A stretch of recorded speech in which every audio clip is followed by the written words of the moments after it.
Well, hello, everyone.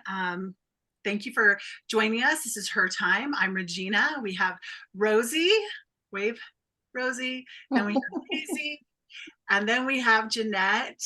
And we are here together, and we're just going to have a fun conversation.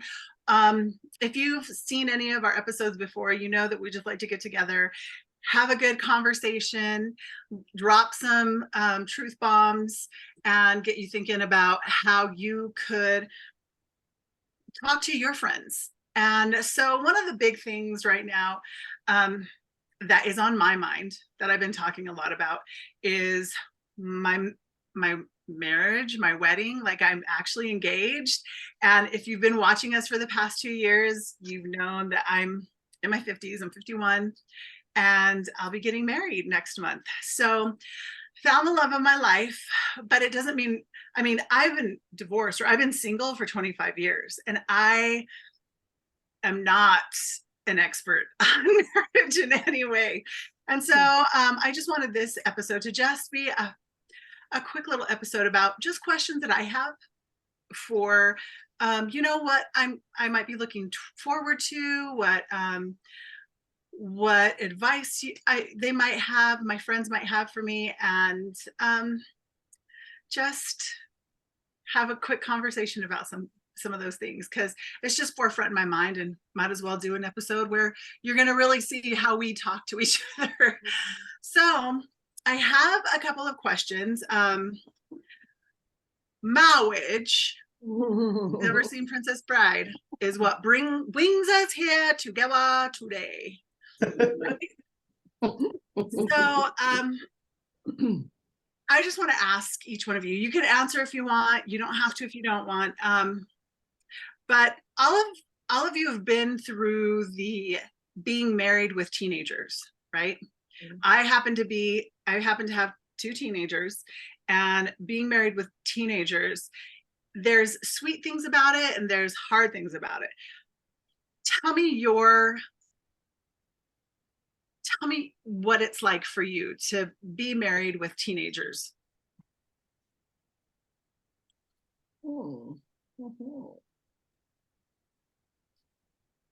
I think just the changing phases, the different phases that they go through, learning to adjust and figure out what phase they're in, and so that's been something that's been a bit more challenging, but has made me aware, Has marriage changed of that. Now that she's a teenager? Has marriage changed?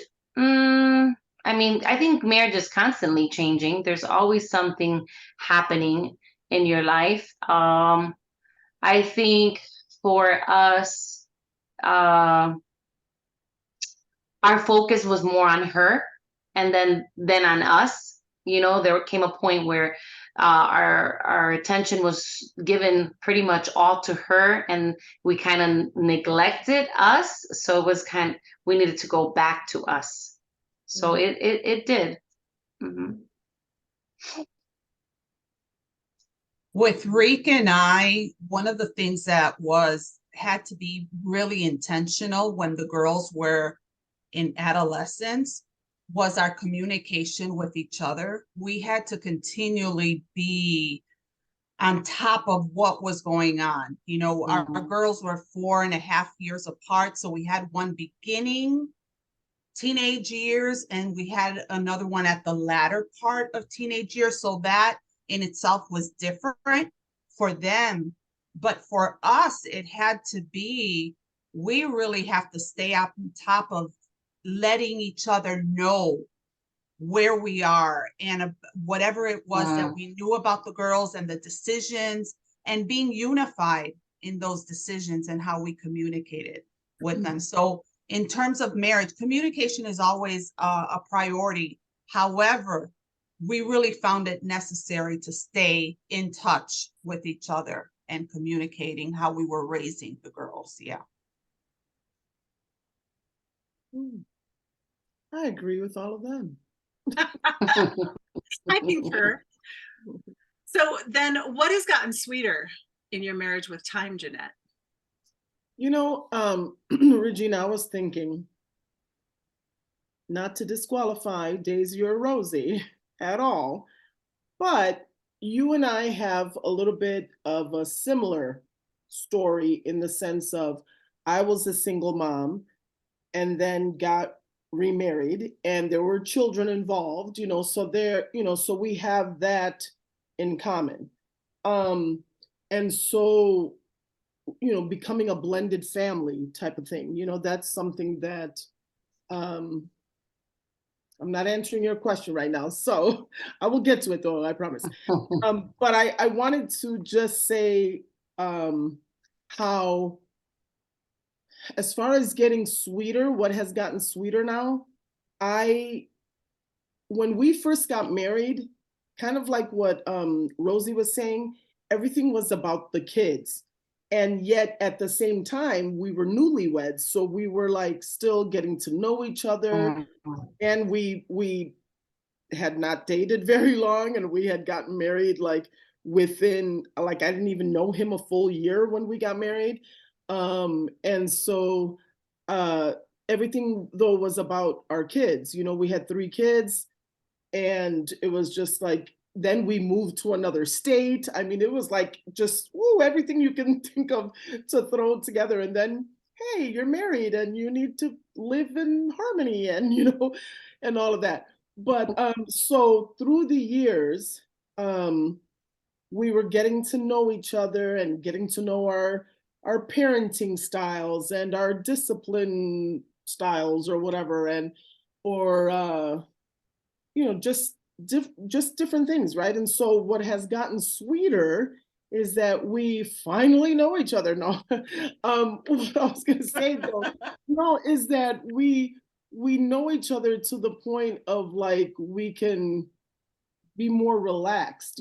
I feel like, especially for me, I was a little more like on edge at first. I was like, oh, but this, we have to do this, and we haven't done that, and oh, why aren't we doing this? Why aren't we, And so now everything's like more, we're just chill, like he cracks me up. We just are laugh at silly things, and things have gotten sweeter because we're more, I don't know, I don't know if that's the correct word, but we're more relaxed, we're more settled, and we're just like, you know what? We're too old for the drama and the this and that, it's like now we're in our 50s and now we're just like enjoying life, When I thought of this question, what has gotten sweeter in your marriage with time? It's coffee. I expected that question. No. That No, I think, all jokes aside, just connecting to what Jeanette is saying, it's just, I feel like Jose and I are at a point where we get each other, because there was a time when it was not like that. And it's like we get each other, we understand each other. And, we understand our jokes and we understand when, we're referring to certain things, we get it. So I like what you said. We're more just relaxed, and we're already in our 50s as well. It's like, okay, either we got this or we don't, right? So it's a bit more chilled now. Yeah. Yeah, I listened to what Rose, both of you were saying, and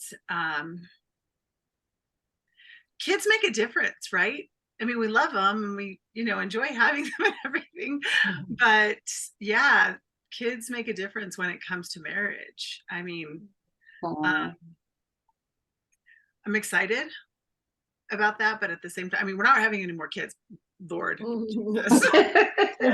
But for the boys to have the experience of having a man in the house and, and the example of how to change brakes. Right now, they're changing Roman's brakes on his truck. Like, I could never do that, I mean, it's amazing. So I listened to that and I think, I can't wait till there's that time where you just relax, Yeah. And I also think that there's this point where there might be surprises in your marriage. Is there anything that has surprised you now at this stage in your marriage? Yeah, the amount of work it takes to to work the marriage out. If two people, Sunshine and roses? it's Not all sunshine and roses? no. So yeah, what surprised me is the amount of work that it takes to make the marriage work. It just, if two people really want it, then they're gonna fight for it. So yeah. I'm gonna say something really quick. I remember Papu and I always saying, because we both had been through divorces, right? We both had been through divorces. We both had horrible past relationships and had been hurt. And anyway, but we would always say, like, almost like, I don't know, like just saying, like, we will never get divorced. We will never get divorced. We will stay together no matter what, right? Which is fine. But then I remember it was just a few years back that we started changing the way we were saying that, because we were saying it like, just like, oh, no, we're not going to go through divorce again. That's it. Divorce is over. That's true. But what we wanted to do is thrive in our marriage, not just say we won't get divorced no matter what, but that we wanted our marriage to actually thrive also, and to actually really enjoy it and enjoy each other's company, like just have date nights, do silly things together, be each other's, remember what brought us together, and that our relationship would be thriving and not just like surviving. So now it's not, we'll never get a divorce. It's like, I'll never divorce you. Yeah.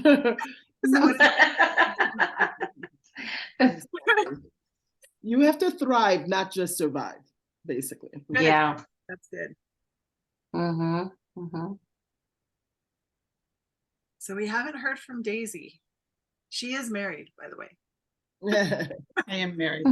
I've been married a long time. In terms of surprise, I honestly, you get to the point where you think you know someone because you've lived together 24/7.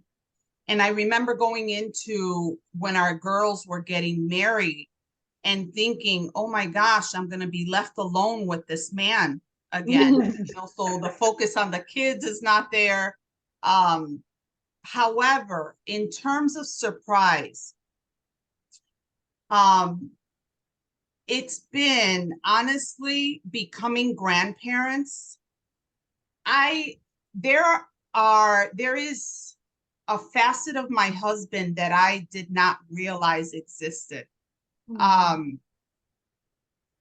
And I tell him this because, our grandson has just brought out in him something different than when he first became a dad, so his kid and his baby girl and all of that. And he's just a whole new side of him. And so that's been my surprise. I didn't know what the heck to expect. I knew he's going to be active, he's going to be loving, but the extent of how that's manifesting is new for me. And I'm as excited for him and being and sharing this experience or facet with him as I am for myself. And he says the same thing about me. It's like, oh my gosh, I never realized this was in you, so that's our latest surprise. Yeah. Oh, fun. That's another stage that's going to be a lot of fun, right, Jeanette? Oh yes. Oh, it's funny because as you were saying that, Daisy, I was just literally picturing, and I just posted this picture on Facebook. The other day we went and we were taking care of our granddaughters, and he had one of the babies in his lap, and the way she just kept like looking back at him, and the smile on her face, and the way she just kept looking, and the way he was looking at her, I was just like, okay, I am all over in love more with you right now. You are looking mighty sexy right now, honey. Because that was so sweet. Yeah. It was just okay. my heart. That's another surprise, huh? Yeah. Yeah. So that's awesome. Yeah, I mean, I can't wait for all of those fun stages. I know that there's going to be like, I don't know how long the honeymoon lasts. You know, I pray that it never stops. I just hope that it evolves. But what advice? I mean, I know we've done, you know, segments about dating and intimacy, not dating, well, yeah, dating, intimacy, love, like, but if you were to give a 50-year-old newlywed advice, what would it be?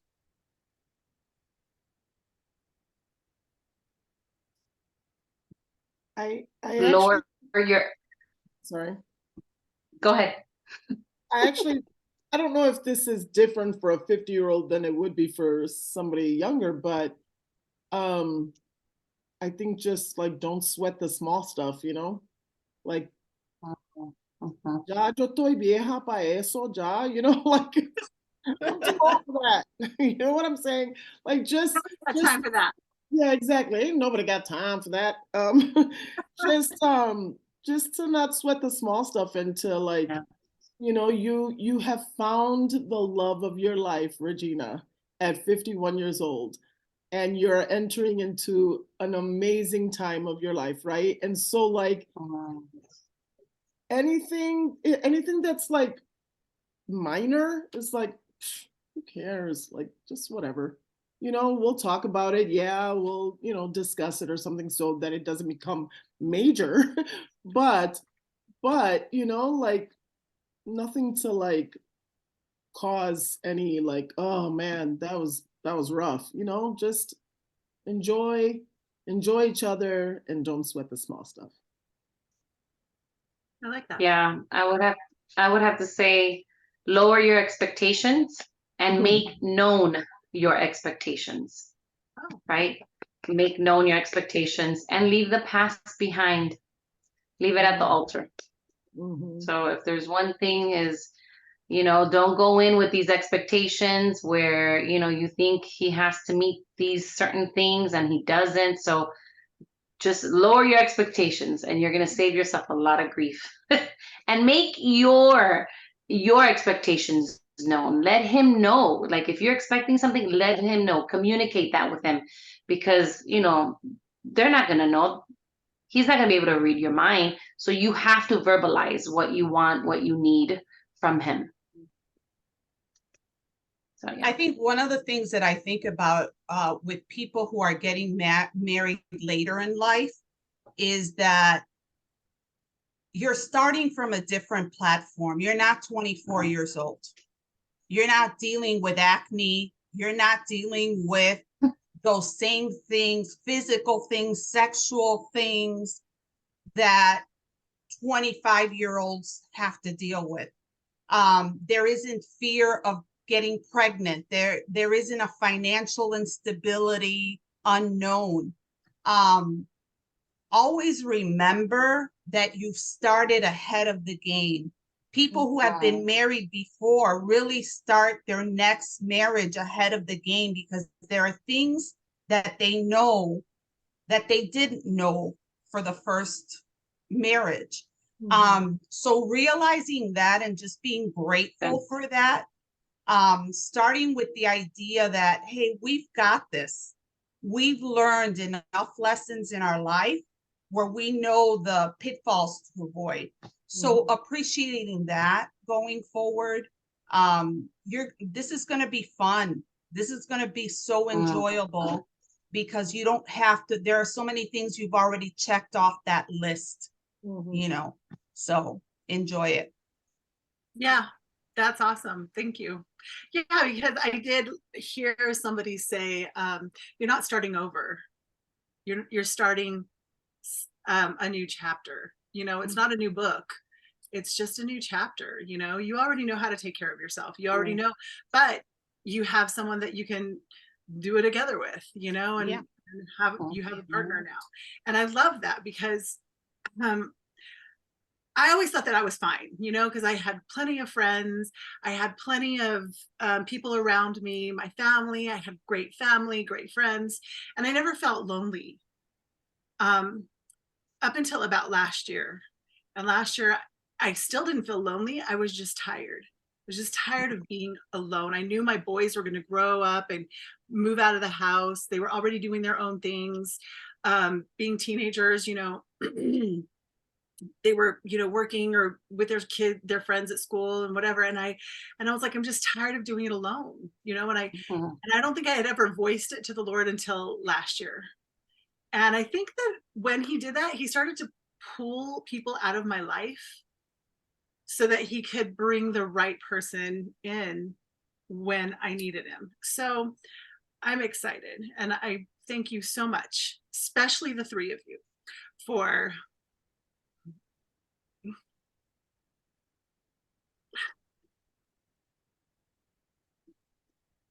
sorry. I was not expecting this. No, sorry. It's okay. For me and my singleness, you know, and it wasn't just the three of you, you know, your husbands were great examples to me of what I wanted in a husband, you know. And so I just, to the three of you and your husbands, thank you for being excellent examples of what I wanted in a marriage. And I love you all. So there you go. Thanks for watching Her Time. Anyone else want to say anything? Okay. Okay. So we'll go off and we'll dry our tears. And we love you, Reg. We love you, Reg. Yes. So We're excited yes, for what God has for you. Definitely. Looking forward to the 8 of us coming together. Yeah. And then we'll record episodes with the 8 of us as well. So everybody will get to meet Russ and our hubbies as well. So yes. take care, everyone. We love you. Be blessed. May the Lord always remind you that he is your first lover. Amen. He is the first man in your life. Amen. Yes. Amen. Bye. Bye.